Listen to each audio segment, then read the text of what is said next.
Hey guys, welcome to episode number 9 of the Quantum Chiropractors podcast. My name is Dr. Jake Dodds.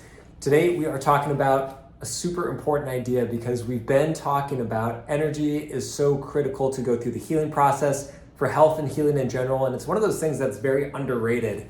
Maybe we'll get sick sometimes, and that's really the only time we think about it. It's like, man, I feel like I have no energy, I can't even get out of bed. And a lot of people have gotten to the point though where they're feeling like that on a more consistent basis, where it's like, I don't feel like doing anything. I have brain fog consistently. I've had pain that's been going on for 3, 6 months, 5, 10 years, and it's not getting better. How come? A lot of times energy is a currency that is underlying the answer to all of those questions. So what we're talking about today is something known as mitochondria. And this may bring back some nightmares from your high school biology class. And the name may sound familiar, may have heard of it, maybe you haven't. Just real quick background, mitochondria is commonly known as the energy warehouse of your cell. So there's mitochondria in every single cell in the human body, and the more energy something requires, typically the more mitochondria it has in there. So things like your brain and your heart will have like thousands of mitochondria in just one cell. So it's a big deal, it's everywhere, it's in every single cell. Now, what we were always taught in high school biology is, so mitochondria makes ATP, and ATP is kind of the energy that your body uses to get things done. And then you're on to the next chapter. So that's kind of the end of the conversation that was had for mitochondria. This is a really hot area of research. There's a lot blown up here, and they're finding that the rabbit hole goes way deeper than they initially thought. Because they're running the calculations and they're like, well, if it was just up to mitochondria to only make ATP and it didn't do anything else, the body wouldn't be able to do all these other things. So it's like the math isn't adding up. So what they're finding is mitochondria has some really other vital functions. First of all, it does make ATP, so that is critical. Your body does use that a lot for exchanging energy and doing metabolic processes. What they've also found is it's really important in something called redox. So essentially your mitochondria is able to take these different byproducts and put certain tags on certain molecules. So it's kind of like a distribution warehouse. It's packaging, it's shipping, it's labeling, and it's making sure things are getting to the right places and they're interacting in the right way. So if the mitochondria aren't working, your cell can find itself in disarray really quickly. Last big thing that they're finding for mitochondria is that it also does something called making structured water.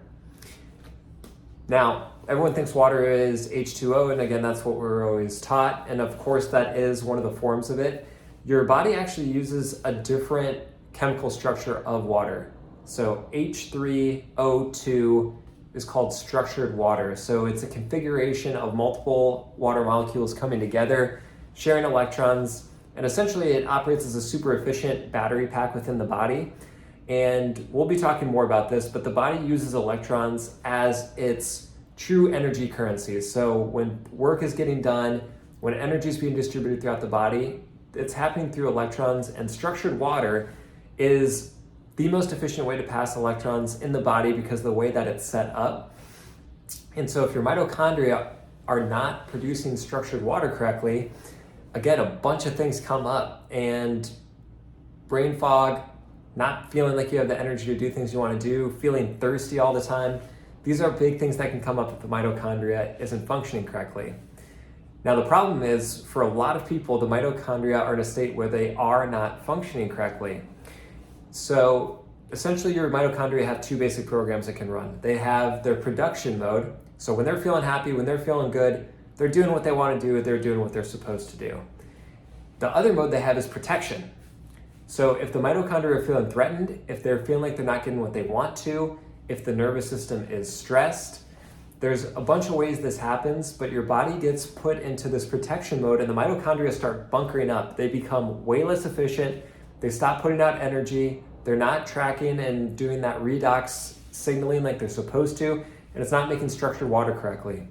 So this is where when people feel not good, it's usually not one thing. It's usually like, hey, I'm noticing like 10 different things here. It's like, my digestion's off and I feel like crap and I'm not healing and I get headaches and my muscles are tight, and like, am I broken or what?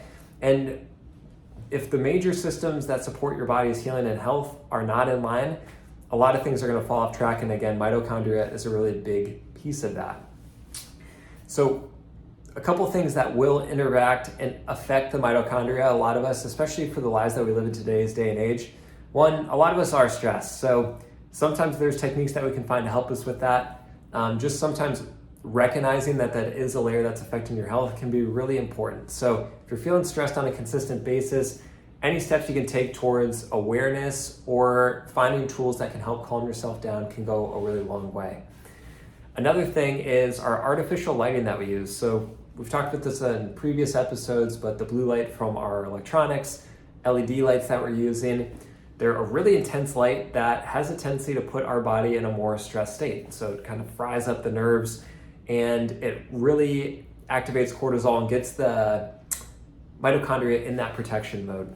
So especially before sunrise and after sunset, making sure that you're becoming vigilant about the type of light that's hitting your eyes and your skin is really important also for mitochondrial health.